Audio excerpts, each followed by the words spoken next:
Hello, are you curious on how to embody the sensual pleasure of your unbound expression? Well, today I have a very special guest, but first, let me introduce this space. You are at the Sensual Sessions podcast, the place to explore sensing pleasure through your senses and moving in a way that is full of self expression and free from inhibition. If you're ready to go even deeper, please go to my website www.candiaraquel.com and get yourself signed up to get these episodes delivered on your inbox weekly. And here we have Úrsula Verduzco. She's a Mexican dancer that she's been living in the States for already 30 years. She works as a faculty at the Joffrey Ballet School. She's a dancer and choreographer, both with a background in ballet and contemporary dance. And she's a gyrotonic instructor, and she is also a ritualist. She's a very interesting person. Welcome, Ursula. I am so happy to have you here. Oh my God, I'm so happy to be here too. We've been planning to meet, and I'm so happy that we are finally here. And I have to actually thank you very much. Like you know what I do. You know what I do. Yes, yes, I am a big fan of your work, and also because I am very curious on your integration of like the aspect of the structure, the discipline, the being like very clear on your goals.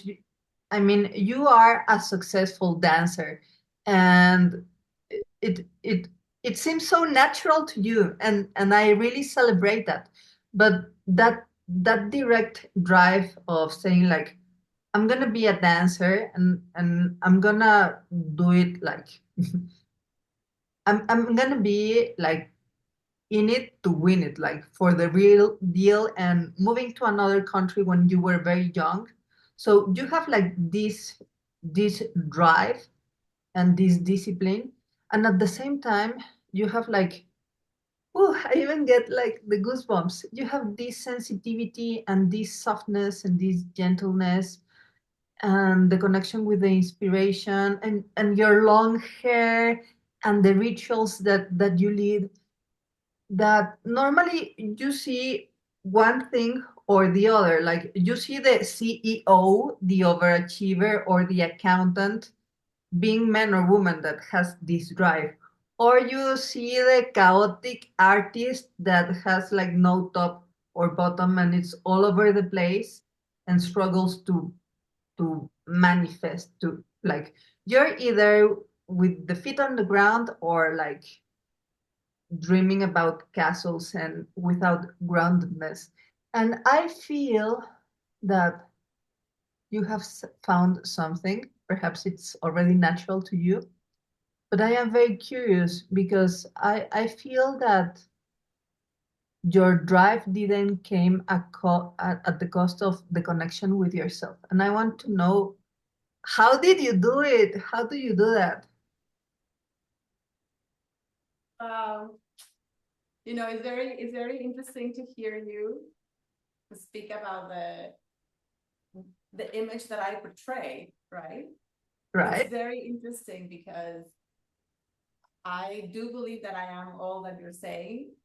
And at the same time, the path to get there wasn't has been an up and down, right? Has been an always a search in many different ways. I think when I was little, I had all this that you're talking about. And when I entered into the realm of wanting to become a professional dancer, because the career and the demands and the life that one, at that time I needed to live, there were parts of that you're seeing right now that were either blocked or cut or stifled, you know. And it was a process of figuring out through life. I'm 50 years old right now. So, and I started dancing when I was 4. And I started pursuing it professionally when I was 9. And I moved to this country when I was 19.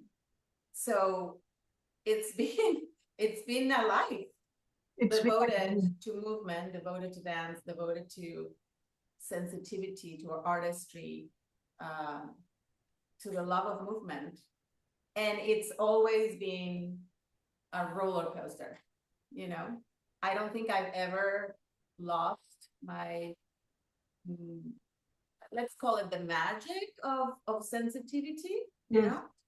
But I was definitely in many moments of my life and my career completely absorbed by being productive, competition, success, right? That comes with, you know, it's hard for me to say it comes with the territory, because I don't necessarily think that it should be that way, and it's not necessary to for a human being, whether it's a man or a woman, to go through all of that in order to become a quote unquote successful dancer or an accomplished or wholesome dancer.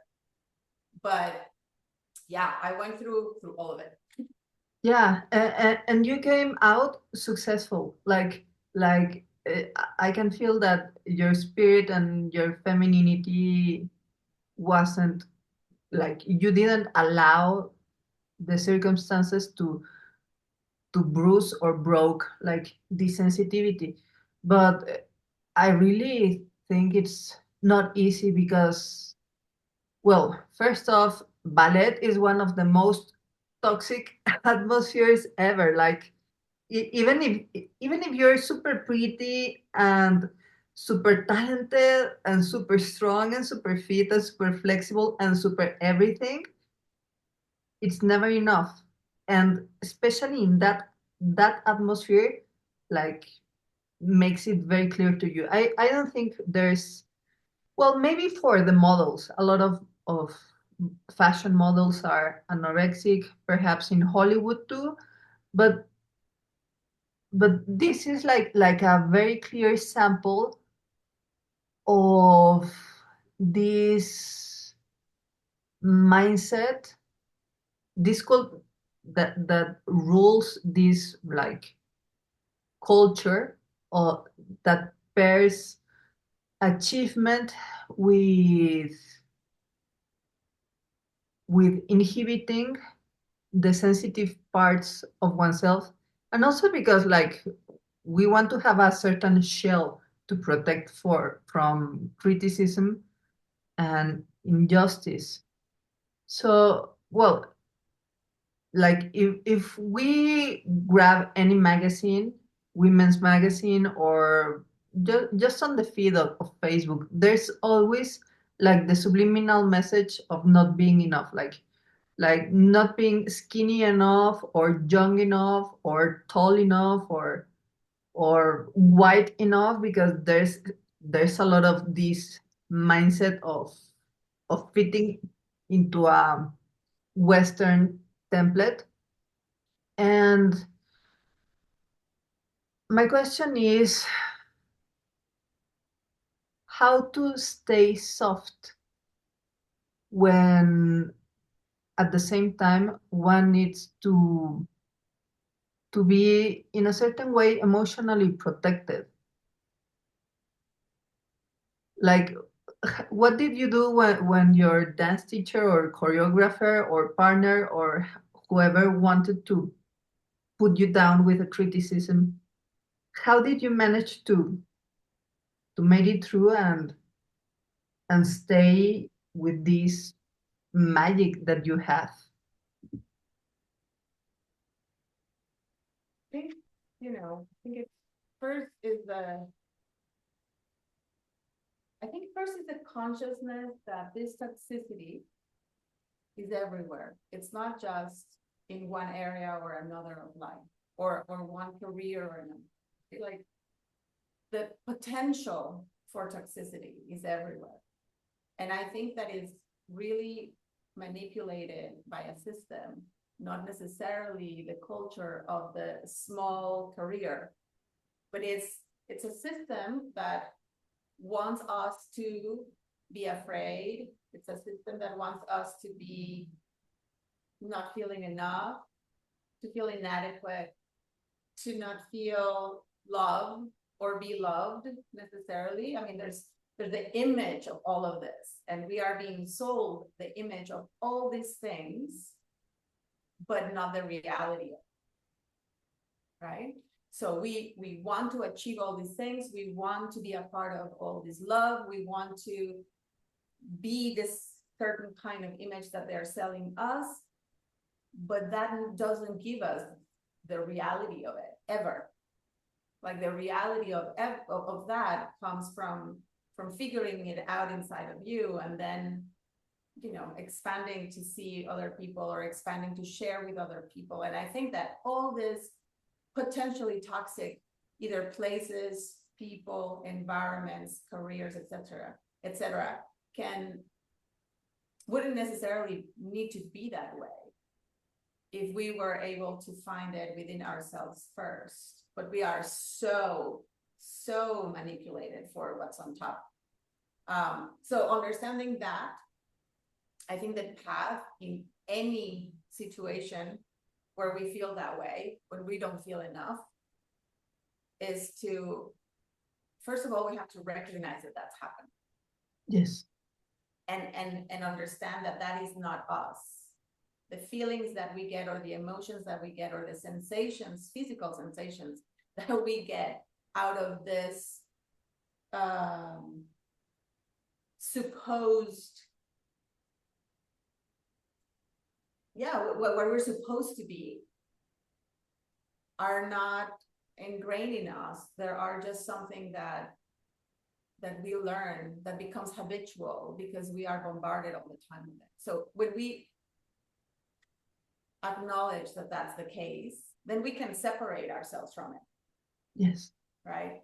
And when we separate ourselves from it, then we can see what's happening around us from a very, very different perspective, with a different lens.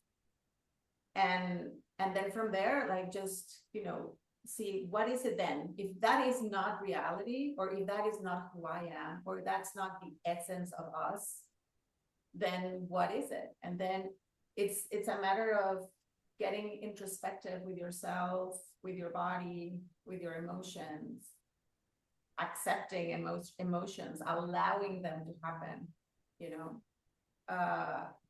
and then from there figuring out the rest, you know. Introspection is a word that it's so valuable to me, or a not only a word, but a word because I'm actually speaking it right now, but it's a way for me to really connect with the essence of who I am. And when I can do that, then I can perceive the essence of the other and relate to that other person in a very, very different way. Now, of course, when I was dancing in my youth, I didn't know. I didn't have these ways of necessarily thinking. Maybe I perceived them, or maybe I was, my intuition helped me. And so it wasn't easy, you know. Like, I certainly spent a lot of time trying to become the image of what I was supposed to be. A lot of time, a lot of years, right? And fighting with the feeling of never being enough, right? From the watching of yourself in the mirror, or seeing yourself in the mirror over and over and over and over every day. And not only pinpointing what needed to be changed or transformed, but criticizing yourself, right? And so, and in a room of a lot of people that are doing exactly the same. So no wonder if all of us are doing it from the perspective of not enough, the environment that we create about it, it's one that is very heavy, right? Yes. And it's a chain. I mean, it's a chain. My teacher, my choreographer, my director, you know, all of us have lived the same way. It's like when we talk about, the traumas that we might have as human beings, and we go back and we go like, oh well, your childhood, your family, your parents. Yes, but before them, there were more and more and more and more and more and more people that didn't know necessarily how to do things. And so it's a trickle down of behaviors that maybe nobody enjoys, or certain ones nobody enjoys, but they stay, right? So it's being able to acknowledge all of that little by little through life, and then little by little figure it out.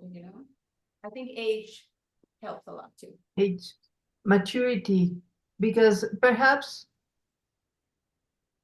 being more like autonomous, like that normally comes with age, this possibility of introspection comes easier. Like the possibility to just question how things, how like the root of what you are experiencing. And I love what you say, that one have to find it within, like the magic is within. And it's very different if you get like a hold of yourself, then it's you who is witnessing what's happening all around, and then you can choose how you're gonna relate or respond, rather than identifying yourself with what is being told about you and wanting for you what the rest of the people wants from you, instead of taking ownership on your experience. And I I'm really happy that we are having this conversation, because it gets really intimate. And I am mentioning the world of dancing and the world of modeling, for example, or acting in Hollywood, because these are like applause driven realms to a certain degree still. And I feel that those are just like clear examples of what's going on as a whole, as an atmosphere in our culture, specifically in regards to the feminine experience of the woman's body. So it gets very intimate, because like I had my dance teacher criticize me, because he assigned me uh, a topless role, and then he was complaining that I was running around the stage with my boobs bouncing, and I felt so ashamed and embarrassed for years, until someone told me that that's what boobs do. They bounce. Like I wasn't born with a bra inside. And like that joke implied as if I was doing something wrong. And at the root, the meaning of that criticism, that was bullying, was actually that against my being, and my being as a woman, as a woman body.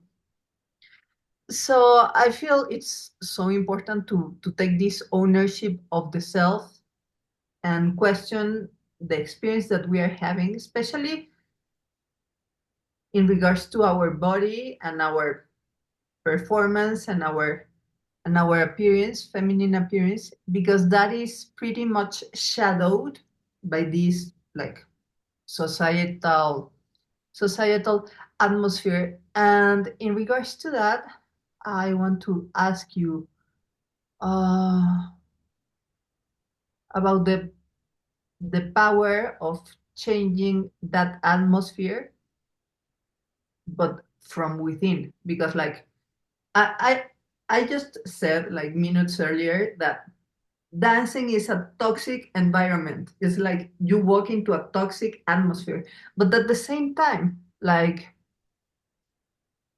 scenic arts, like performances, performative art has has a mystical power of changing the real physical atmosphere from an inner expression. Like I feel that is art. Like the power of materializing the divine in a certain way. Because like you go to a real performance, and the dancer is dancing a choreography, or the actor is acting according to a script. So, like the guy who's acting as Hamlet is not Hamlet in himself. It's like a character. But that the magic of performance becomes real to the level of altering physiology and changing the brain chemistry, and has the immense power of, like, I remember like the first time I saw Madonna live, it changed my life. And when I saw a dance of Marie Chubinard, it also changed my life. And the Ballet Nacional de Mexico, like there are highlights in my life that were really a before and after the scenic experience, which is what you mentioned, the power of the magic within. And I am very curious on how do you do that, and the role of the ritual, because I went to a beautiful ceremony that you led a few weeks ago. You had a drum and you were chanting, and it was not a meditation. It was a real ritual experience, and I see that in dancing. So now I want to ask you about this same equation, but from the other way around. Like we spent like the first half of this interview talking about how difficult it is to not submit to the atmosphere of culture against your sensual self and expression. So now my question is, well, now how you do it the other way around? How do you become a light in the world? Yeah, well,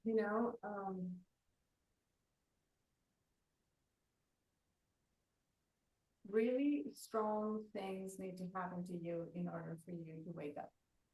Bam. Agreed.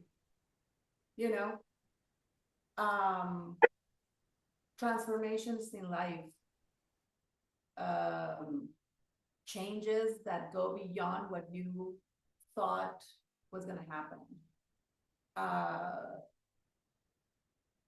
Feeling like your path is not that one anymore, and having the courage to step forward into a new direction that you don't necessarily know what's going to be, and that can happen in many different ways. But for me personally, the letting go of a relationship of 25 years, right, was the moment that made this, right, something went like, and what had been my life for a very, very long time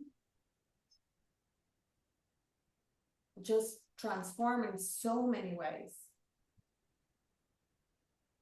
Looking back, I appreciate absolutely everything that has been a part of who I am, including this beautiful, long, productive, rich relationship that we had that no longer was possible. So to accept that a change like that needs to happen when you spend most of your life with that person, it's It's scary, it's powerful, is like literally like falling into an abyss like that and going like, ooh, let's see where I land and how I land. And at the same time, knowing that very, very deep inside you, that you have everything to land safe. You know, like that intuition or that magic, you know, that is inside you that has carried you all these years to be who you are and to be sensitive the way you are and to be powerful the way you've been and to achieve the things that you have, regardless of how hard it has been or how difficult the environments. But you've made it, like you've powered through, right? And so through that power, you just have to accept that if you want something more, not because it was less, but because it is time for something different, then you just have to like go through it, right? And so when things so strong happen like that, then you find yourself open to so much, open to possibilities. And if what I in my personal experience, I was able to allow myself to really listen. What was there for me?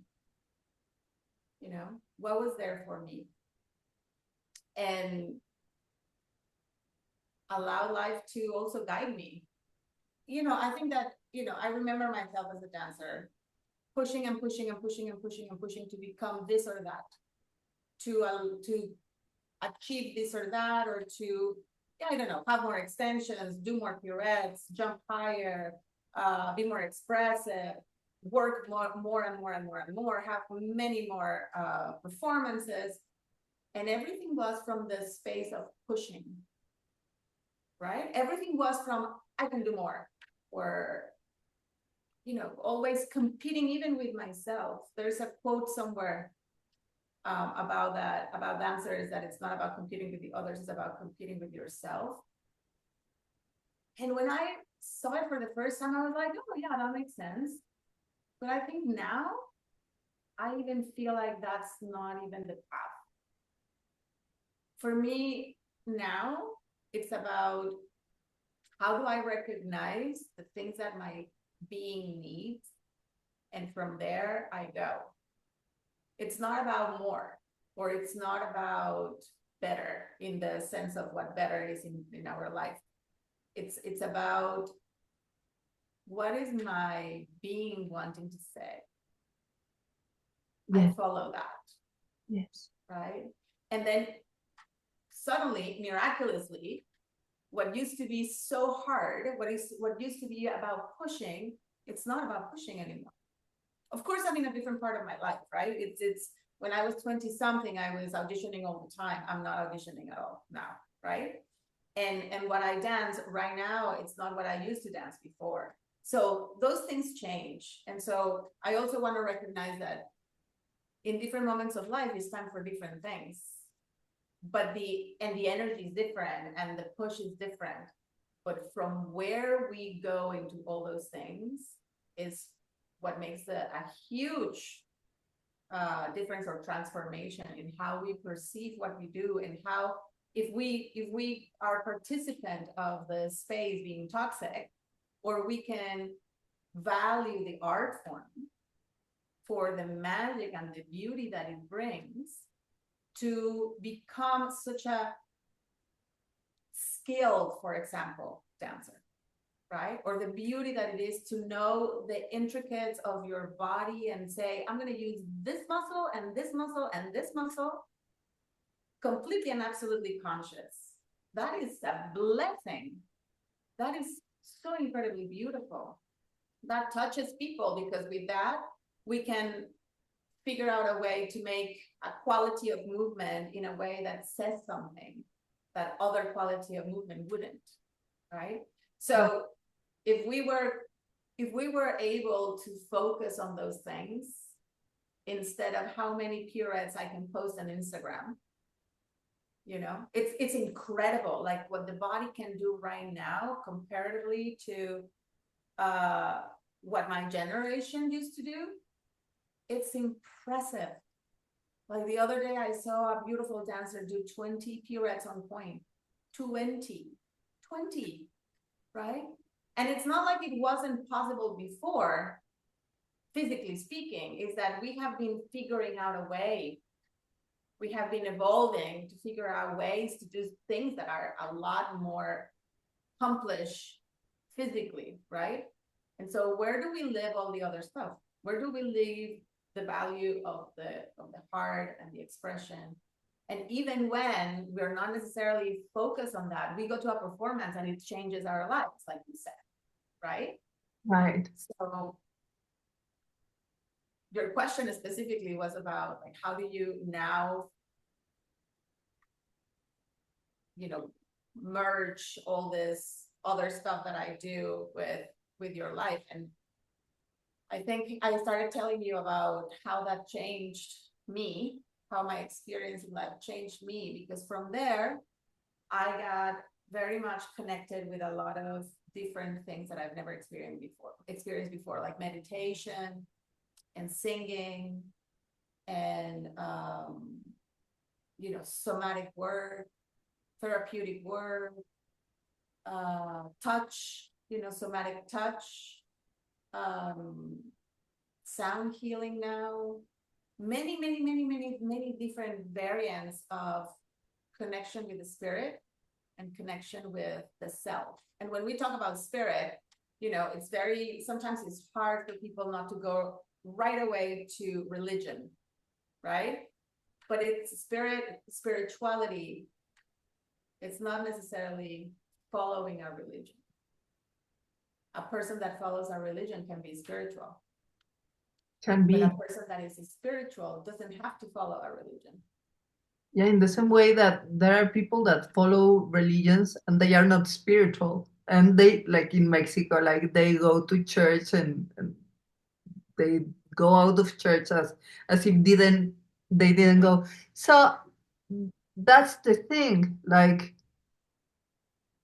what's the inner motivation and the intent for what you're doing? Like, are you going to the church just to put on the check mark and to comply with the structure, in the same way that one is trying to do 20 pirouettes to post it on Instagram, rather than going within and wondering, well, what is it that I need, and how am I gonna take myself to that experience? But more from an inner drive or curiosity or motivation that I believe has this like scent of spirit, like this essence that in a way to me it's authentic. It's a true expression. And the same way that we talk about religion and spirituality, there are people that do 20 pirouettes and they change your life, like the athletics, gymnastics, gymnasts in the Olympics. Some of them do amazing things, and you don't remember about them like the next day, even though they did something that has never done before. And there are others that may also win the gold, that do things in such a way that they change your life. And I believe it's this inner essence is inner essence, inner motivation, and inner need. And I feel that's what infuses meaning to everything we may do in our regular life. Like, if you're not infusing meaning into your Excel spreadsheet for the IRS, you're wasting your life, that moment in your life. And I feel that's that's a secret real artists have, like how to make magic in a discipline way. And I want to ask you about ritual specifically, like because you are a ritualistic being. You guide these experiences. So yeah, because there's something about it. I don't know. I don't have an idea if there's a technique to it, but definitely I feel that ritual brings this meaning, and I feel that this meaning has to do with the bodily sensitivity and like like the like the flesh and the spirit and the consciousness together. So what can you share with us about the process of a ritual? I think it's very important what you said, that all of it is together, right?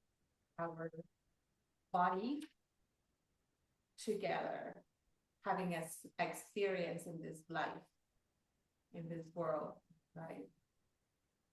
Because either we in the actual process of life, common life, everyday life, sometimes we forget we're all those things. And that's one of the ways we forget what ritual is, right? Because if we are focusing, for example, only in the body, then we have a perception that we talked at the beginning of what the body should be. And we just focus on that, and then there's nothing else, we just achieve that because this is how I'm supposed to look, and that's how I'm supposed to relate with another, and this is how I'm supposed to love from a body that looks in a certain way, which is horrible. It's like we are even taking away the right to be loved or love another human being because we are afraid that who we are is not enough the way it is, whatever that might be, right?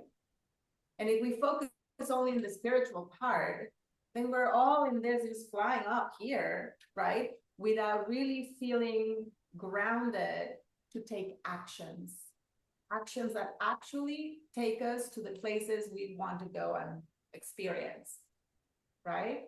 Right. It's very easy also to just go into like, oh, I am doing all these things, whatever they might be called, because there's many different spiritual practices that enrich our lives, that could enrich our lives. But if we stay only there, then the action in this physical body that we have, in this vessel that we live in, it's forgotten.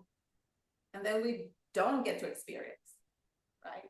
And there's a much emotional body. And if we just stay there, for example, and we are always only figuring out what am I feeling, this affects me this way, I affect this way, the same, right? And so, well, the same with our mental, right? We always see it from the perspective of what am I thinking, or the psychological, for example, perspective. And that's the only way we see things. It's like seeing, only believing that things are real because they are scientific, right? When science is already incredibly connected with all the other realms that are spiritual or that are sensitive or are that we don't necessarily consider in our societies scientific or spiritual, right? We don't connect them, but they're so connected. So ritual for me, ritual is a moment of connection with the sacred you and the sacred everything.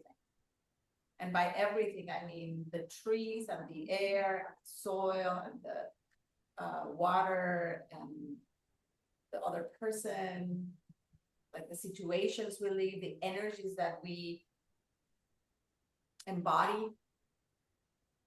And so ritual is a moment that we intentionally look,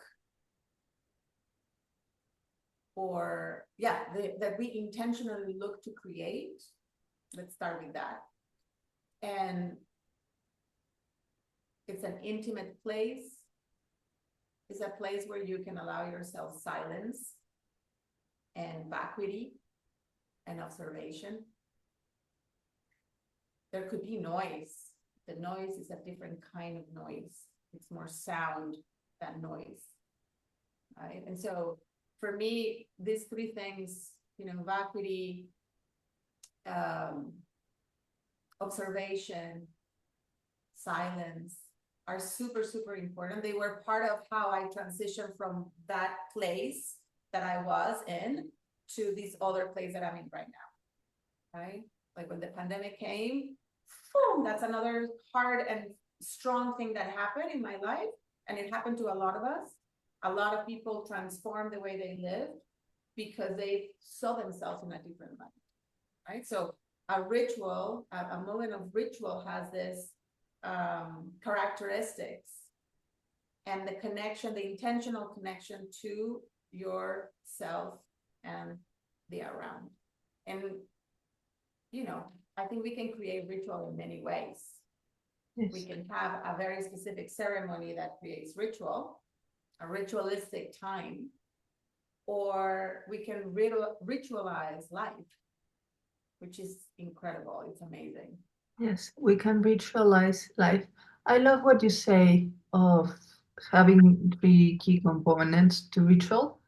Correct me if I missed any of them. One is the connection with yourself and the whole. The second is vacuity, and the third one is silence. Is that correct? Yes, and observation also. And observation. And that brings me to the idea that ritual creates a context for being beyond our habitual doings. Because in order to be an accountant, you have to be doing the Excel spreadsheets. In order to be a ballet dancer, you have to be doing the pirouettes. So it's like we have a certain societal beingness that is conditioned by the doing, and that doing tends to be over with a tint of overdoing, overthinking, overachieving, hustling, pushing, or pulling, or struggling. And it has also like this orientation, no? Goal oriented. A goal is not in the present, it's in the future. And paradoxically, the number one reason why why people fail to accomplish goals is because there was a deficient process. And what I am getting about ritual is like this context of presence through observation, silence, and vacuity, and connection with the self. And this is like a very nice context of being in the now.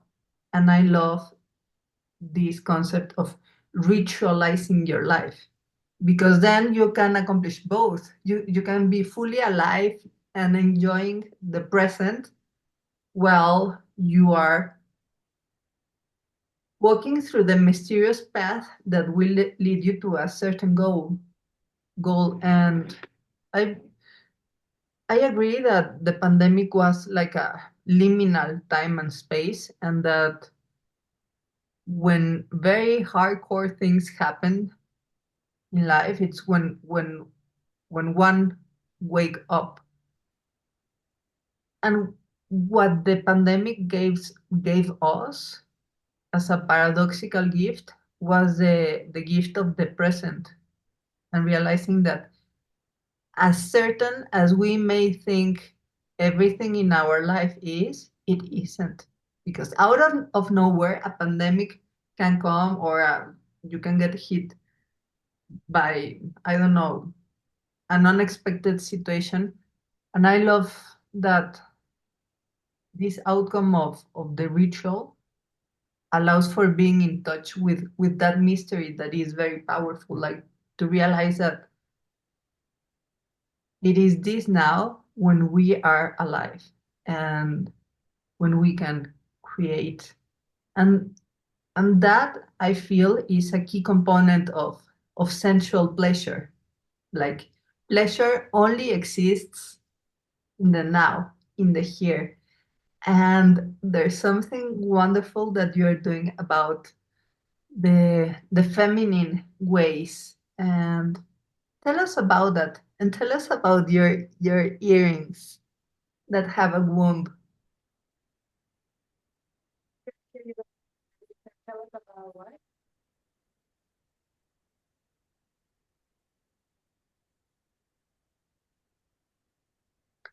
Yes, I can hear you. Yeah, you said tell us about what part? That's the part that I missed. Ah, yeah. The about the rituals to connect with our feminine ways, and and also tell us about your beautiful earrings. Well, this I'll start with the earrings. This earrings, I'll get in. These earrings were gifted to me by a man that I love very much. And they're the reminder for me. They're the reminder of uh, my womb and what that and the connection that I have with this part of my body, or the connection I should say that I have with who I am in general. And that's one of the things from where I would like to talk about what you just asked me. Because we are trying to be all these other things, we go through life not accepting who we are, like the essence of me, the body of me, the mind of me, um, and all that comes with it. There's no pleasure in without knowing you. There's no pleasure without knowing what you want, what you need, what you desire, what is for you as a birthright, right? There's no pleasure without, there's no pleasure if you are so worried about what the other people will say. If what we do or don't do is based on their expectations, their wantings, their judgment. And so for me, that has been something that I didn't really focus on changing in myself. It just kind of sort of happened naturally as I continue, also having more years in this life, and pandemic and a lot of things that happened there, and the ending of our relationship, the ending of a second relationship after that. And, all these things that just show you that you have to either embrace or decide not to. But if you don't, the experience of life in this life is one very limited in my perspective, right? So when we decide, yes, I am a woman, and a woman is like this, and there are very different variations of how a woman looks. And if I allow myself to be who I am being a woman, then there is a lot of pleasure in that. There is a lot of acceptance in that. There is a lot also of loss in that, because there is a lot of things around you, people around you that decide that that's not the person they want to relate to. Right? And then you can you choose the same, you do the same. Whether we're understanding it when it happens or we don't, we just go, wow, that happened 5 years ago. I didn't realize that was a response to the fact that I am accepting who I am. So it happens either consciously or unconsciously, but it happens always, right?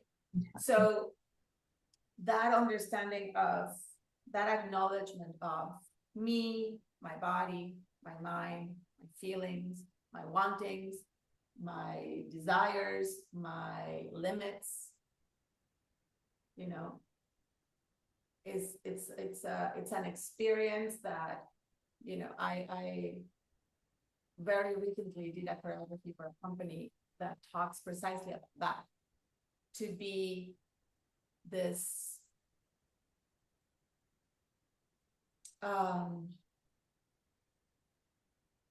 savage being. And it's interesting to use the word savage because, again, savage has a connotation that is not necessarily embraced, but there is a primitive, savage energy in all of us, men and women, not only women, right? But men and women, that we don't allow ourselves to tap into, right? It doesn't mean not being elevated or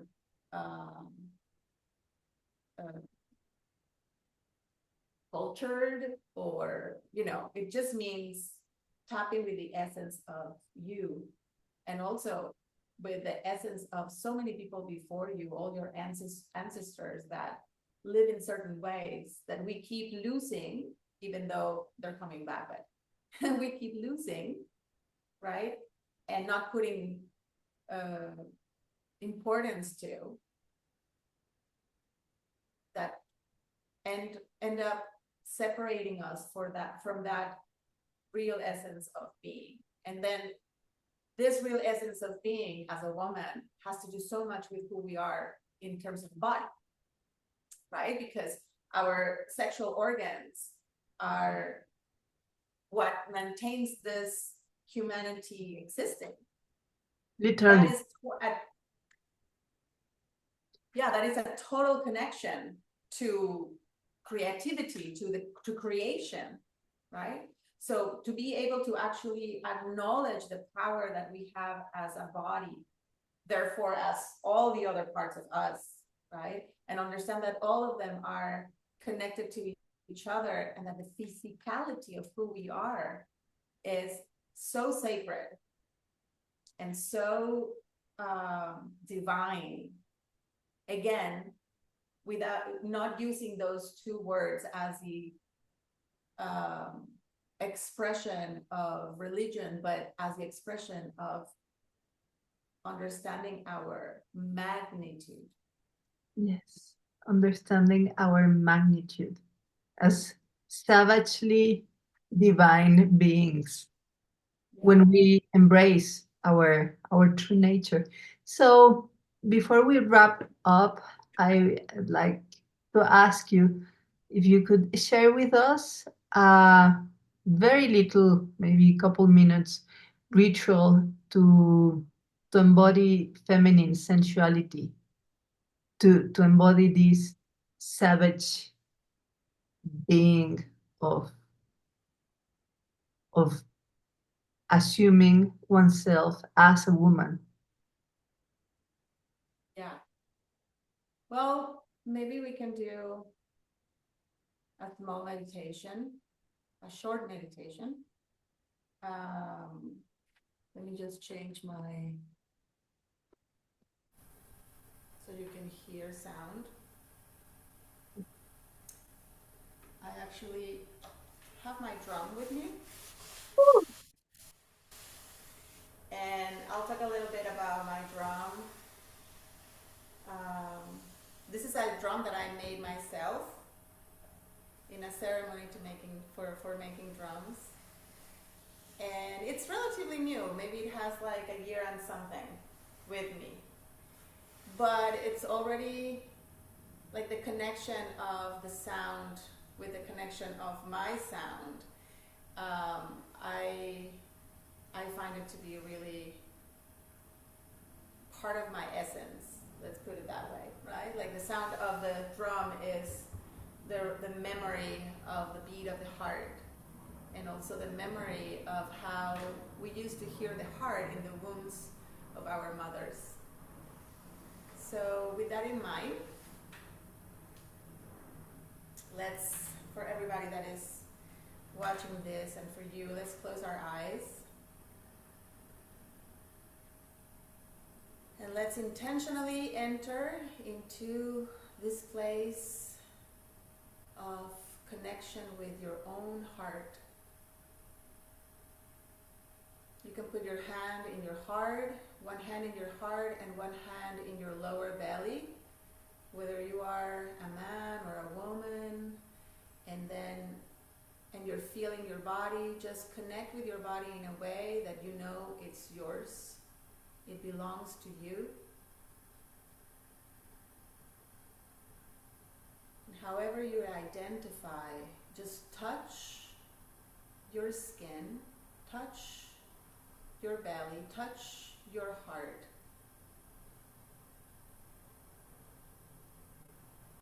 And then start feeling maybe the beating of your heart.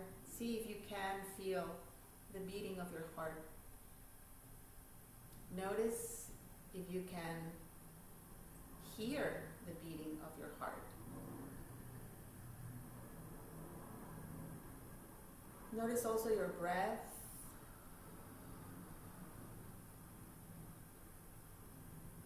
Notice your lungs expanding and releasing.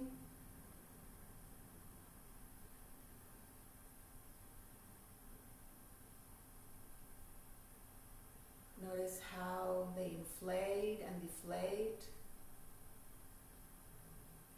Notice your belly letting go and letting it be whatever it is without the expectation of holding it. Just let that drop. The expectation and the belly.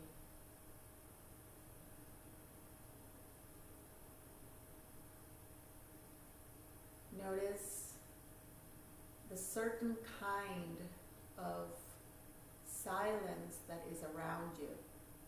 Might not be an absolute silence, but notice that kind of silence, and the one that you are building inside of you, inside of your mind, inside of your heart, inside of your body.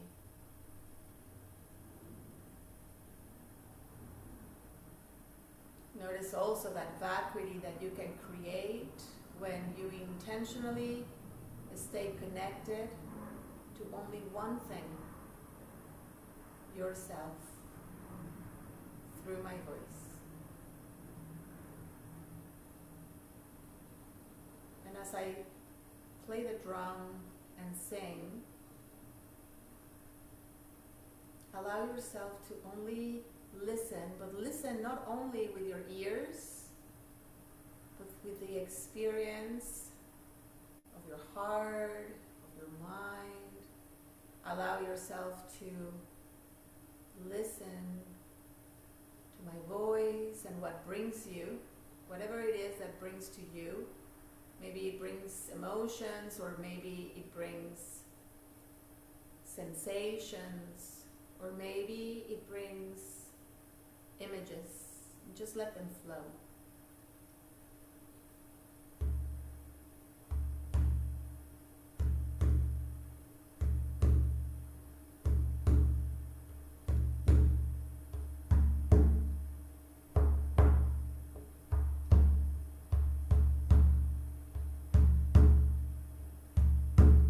Allow the sound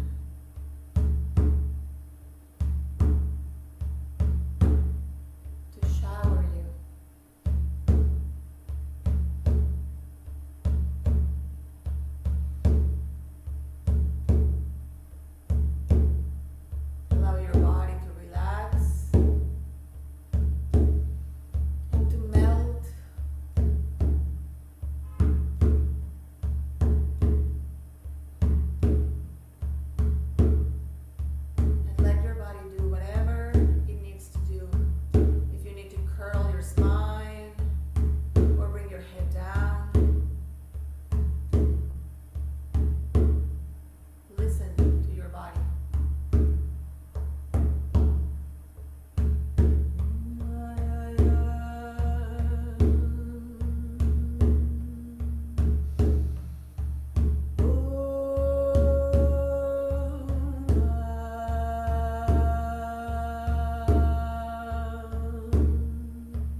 some words to come to you without judging them, without controlling them. Just allow some words to come to you and feel your heart, feel your belly, feel your womb.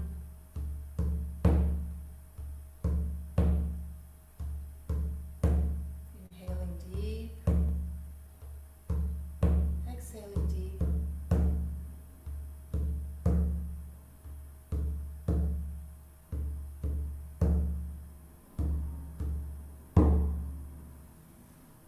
And just feel that going in and out of the breath.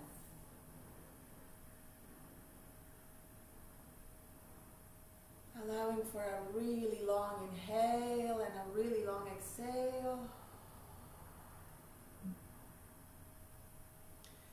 And very, very slowly start moving your fingers, your toes, whatever feels good to move right now in your body.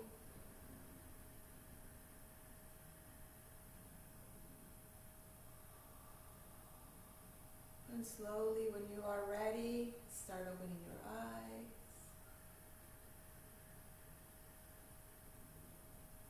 All right, we are here. Yeah. I am here and there at the same time. Yes. Ah, what a delightful experience of coming to the reality of the flesh. And at a certain moment, I started moving and I started dancing, but the sense of I has a like an unconscious layer, like a non-discursive. It's not like I'm gonna move to the right and then I'm gonna make a little spin and then to the left because this is good for me or whatever. It's like actually I am just being in the moment as the movement that I am, which is it's essential. And thank you so much for this lovely, lovely meditation, sensual ritual. Thank you. Yeah, this is a way. It's one of the many, many possibilities of ritual. Ritual is so vast, and that's one of the beauties of it. We can do ritual in many different ways. As we dance, as we sing, as we play an instrument, we can do ritual just by silence and being and sitting. There's so many ways of ritualizing life, and also so many ways of creating a ceremony that becomes a ritual. So, yeah, it's one of the many possibilities. Thank you so much. So, how can we learn more about your doings? How can we, I don't know, join your next ritual or ceremony or, I don't know, ballet course? Everything that you do is so interesting. Thank you. Yeah, well, it's interesting because right now it's one of the things that I'm working on in my life is sort of take all these different things that now I do and then bring them either together or or in each one that I do continue putting this new flavor of my experience, right? But specifically, you can look for me in Instagram as Ursulosa, Ursulosa,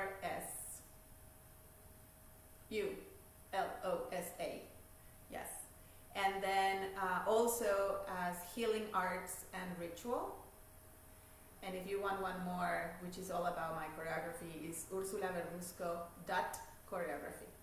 So yeah, I post there everything that I do, all the workshops and all the meditations and all. I have certain things coming up online that are, for my Spanish speaking community and also for my English speaking community. Soon, here in New York, I guide rituals that have to do with rites of passage that have that means birth and the moment that we menstruate for the first time, menopause, perimenopause, death, birth, um, and so I also guide those types of rituals. And I do a lot of sound healing. Um, that is one of the things that is so close to my heart, and guiding also processes with people about finding your essence, finding that part of you that needs to come out and that sometimes feels a little stifled. So, but in those three places on Instagram, you can find all my work. Wonderful. Thank you so much, Ursula. It's been a pleasure to have you here. Thank you. Thank you for inviting me, and I'm so really happy that we were able to have this conversation and get to all the people that are part of your community. Thank you. And Essentialist, please go visit and follow Úrsula Verduzco on Instagram. And if you are in New York, like by all means, do meet with her in person. What an amazing experience. And also, if you want to know more about sensuality, go grab the free guide to awaken sensuality on my website at www.candiaraquel.com. Until the next time, remember to take the time to sense your fire.